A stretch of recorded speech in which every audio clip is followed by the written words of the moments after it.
Hector जमी मका चाष हेउथुबा नवरंगपुर जिले में मका मुख्यतः गो खाद्य रूपे व्यवहृत हेउथुबा बेले प्रथम थर पर प्रोटीन युक्त मका चाष करा जायछि।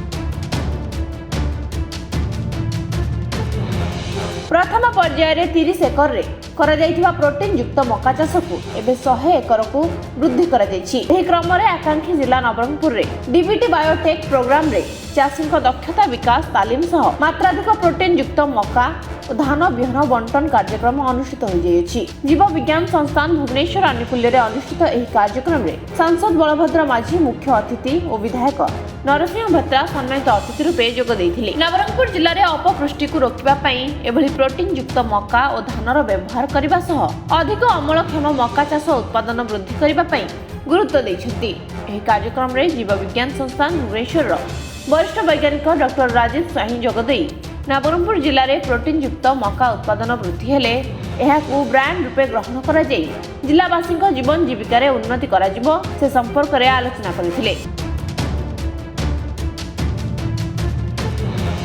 Indian Institute of Maize Research लुधियानार वैज्ञानिक रूपेन शर्मा जोगदेई जिले में मका प्रोटीन युक्त मका को जिले में प्रोटीन युक्त मकारु किपरि मूल्ययुक्त खाद्य सामग्री प्रस्तुत करा जाई यार मार्केटिंग करबा उपरे गुरुत्व प्रदान करथिले। बिहार बेगूसरायर वैज्ञानिक आलोक साहू मकार स्टार्च रु इथानॉल होई पारुथबारु उन्नत किस्मर मका चाष करबा पई चाषी माननकु परामर्श देथिले। एही अवसर रे 54 जन चाषी को प्रोटीन युक्त मका और धान बिहन बंटन कर और मास नवरंगपुर सहयोग रे अनुष्ठित यह कार्यक्रम को विज्ञान संरक्षक लक्ष्मी नारायण बक्सी परिचालना करथिले।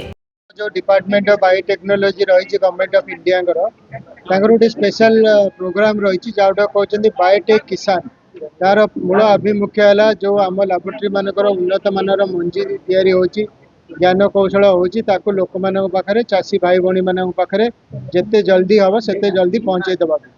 तेणु यही प्रोग्राम अंडर रे आमर इंस्टीट्यूट ऑफ लाइफ साइंसेज जो अच्छी भुवनेश्वर जो जड़े वैज्ञानिक भाव में कम कर तरफ आमर बायोफर्टिफाइड धान बायोफर्टिफाइड मका बायोफर्टिफाइड मांडिया आउ पनीपरिया माछ चाष आउ छेली चाष उपर आमर ये लोक मान साहाय्य सहयोग जोगे दिखाई।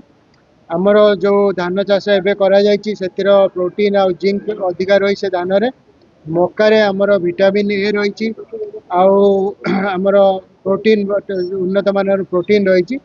तेणु आमे प्रथम 30 एकर मका चाष करूँ खरीफ सीजन रे लोक मानकर भल प्रोडक्शन होती। तेणु यहाँ को आम एथर 100 एकर चाष करने नवरंगपुर और कोरापुट रे आम आज ये प्रोग्राम करूँ। आमर लुधियाना आसछंती मेज रिसर्च इंस्टीट्यूट 2 जन साइंटिस्ट जो मैंने आम चाषी भाई भौणी मानक ट्रेनिंग देवे। आपड़ जमी देखिले नवरंगपुर सांसद जरीगाँ एमएलए मैंने भी आसते आम चाषी भाई मानक उत्साहित करने आमर मोर बहुत आशा जे आम चाषी भाई मैंने केवल पैसा पाई नुह उन्नत मानर खाद्य जो आमर धान हो कि मका हो तार उत्पादन करंतु भल खातु। विगत दिन रे जो आम scientific intervention in socio economic development of Nabarangpur ना रे गाँ को विज्ञान परिक्रमा जोड़ा करूँ कार्यक्रम विज्ञान केमती गाँव चाषी समस्त पाखे पहुँचे से उद्देश्य आरंभ होता है। 12टी केंद्र सरकार वैज्ञानिक अनुसंधान केन्द्र ये कम कर institute of life science Bhubaneswar उद्यम आमर मका रिसर्च सेंटर जोटा अच्छी लुधियाना रे केंद्र सरकार से तार सब सेंटर बेगूसराय से 2टा साइंटिस्ट आसते फोर्टिफाइड बायोफर्टिफाइड मका बिहन अर्थात ए प्रोटीन एवं जिंक उपादान बहुत थी से मका बिहन 100 एकर जमी हो पार रवि एठिका चाषी मान से बंटन कर सहित बायोफर्टिफाइड धान जो प्रोटीन आउ जिंक उपादान बेसी रमती 5टी चाषी को दि जाए रवि आगामी दिन में यहाँ उद्यम चाषी मैंने सचेतन है लाभान्वित है आमर आशा भरसा अच्छे लक्ष्य अच्छी प्रति चाषी केमती लाभवान हो भल उपार्जन करें। नवरंगपुर निहार रंजन बिशोई को रिपोर्ट विश्ववाणी लाइव।